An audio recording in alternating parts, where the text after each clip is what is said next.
नमस्कार, मैं अभिषेक उपाध्याय। आप देख रहे हैं टॉप सीक्रेट। बीजेपी के प्रदेश अध्यक्ष पंकज चौधरी जब उन्होंने अपना नॉमिनेशन किया था, उसी समय हमने एक खबर दिखाई थी। हमने ये बताया था कि पंकज चौधरी इकलौते नहीं हैं जो कि जिनके नॉमिनेशन करने की या तो कहिए तैयारी थी या जो नॉमिनेशन करना चाहते थे।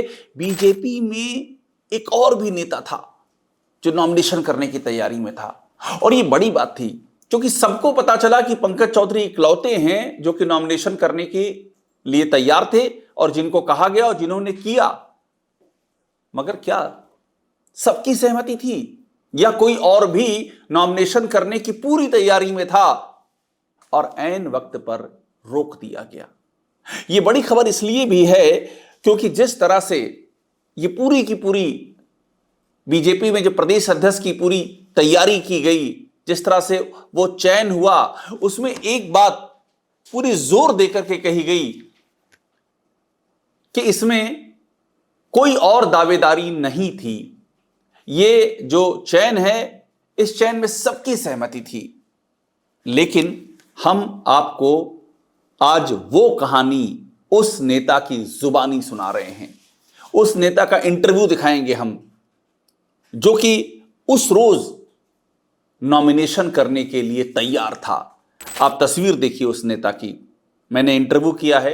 इनका नाम है पंडित सुनील भराला। बीजेपी के वरिष्ठ नेता हैं, पूर्व दर्जा प्राप्त मंत्री रह चुके हैं और राष्ट्रीय परशुराम परिषद भी उसके भी संस्थापक हैं।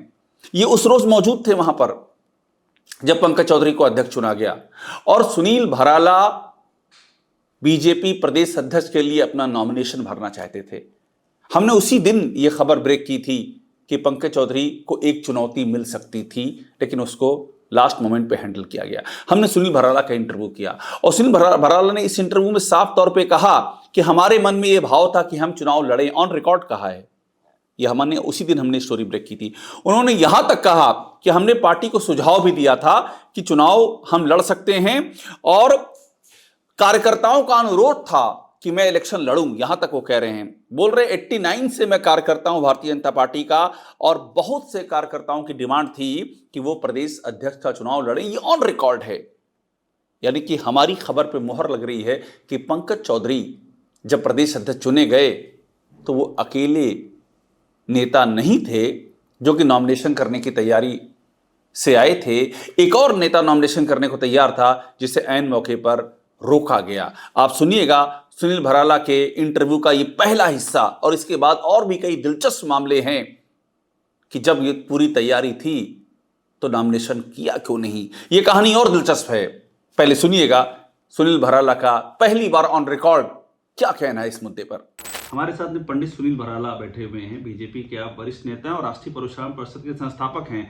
और पंडित सुनील भराला ने भी जिस दिन नॉमिनेशन हो रहा था उस दिन आपने भी नॉमिनेशन की कोशिश की थी। तो उस संविधान का ध्यान में रख करके हमें भी एक मन में था भाव कि हम चुनाव लड़े हैं भारतीय जनता पार्टी के प्रदेश अध्यक्ष का। और हमें कार्यकर्ताओं में कितना उत्साह, कितना जोश और हमें कितना समर्थन मिलता और आपके प्रस्ताव भी तैयार थे, मेरी जानकारी है। देखिए, ये तो सारी चीजें तैयार। पार्टी में भारतीय जनता पार्टी के कार्यकर्ता के साथ कार्यकर्ता हमेशा खड़ा रहता है। तो और आप पहुंचे भी थे नॉमिनेशन करने, आप रुक क्यों गए फिर? नहीं, नॉमिनेशन फाइल करने नहीं गए थे हम। हमने पार्टी को अपना एक सुझाव दिया था कि चुनाव प्रक्रिया में जा रहे हैं हम लोग, तो हम भी चुनाव लड़ सकते हैं। अच्छा, आपने अपनी इच्छा जाहिर की थी लड़ने की ना? ये नहीं, बहुत सारे पार्टी के उत्तर प्रदेश के कई नेताओं ने हमसे परामर्श किया था इस बात को कि आप चुनाव प्रक्रिया में आइए, लड़िए। तो ये काफी दिन, लगभग 1 साल से चर्चा थी इस बात को लेकर। तो लगभग जब पार्टी की चुनाव की एक प्रक्रिया बनी और एक सिस्टम बना,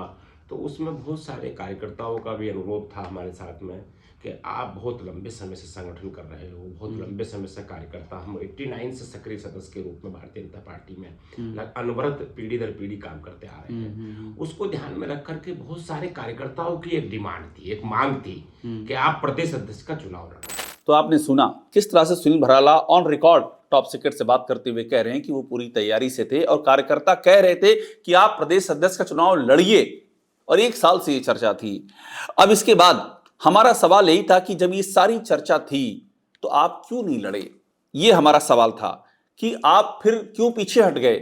इसके जवाब में सुनील भराला ने बताया कि हमारा माइंडसेट था लड़ने के लिए, हम तैयार थे, लेकिन नेतृत्व का फैसला सर्वोपरि है। यानी कि इस बात को पर वो मोहर लगा रहे हैं कि नेतृत्व नहीं चाहता था कि पंकज चौधरी की इस दावेदारी के बीच में कोई और दावेदारी सामने आए। ये बात भी खुल के सामने आ गई। अगला बयान सुनिए आप सुनील भराला का, जो उन्होंने हमको इंटरव्यू दिया है। तो आप तैयार भी थे? हम बिल्कुल तैयार था, हमारा माइंडसेट भी था तैयार लड़ने के लिए, लेकिन नेतृत्व की इच्छा जो है हम सबके लिए सर्वोपरि होती है। लेकिन कहानी यहाँ खत्म नहीं होती है, कहानी यहाँ से आगे बढ़ती है और भी ज्यादा दिलचस्प हो जाती है।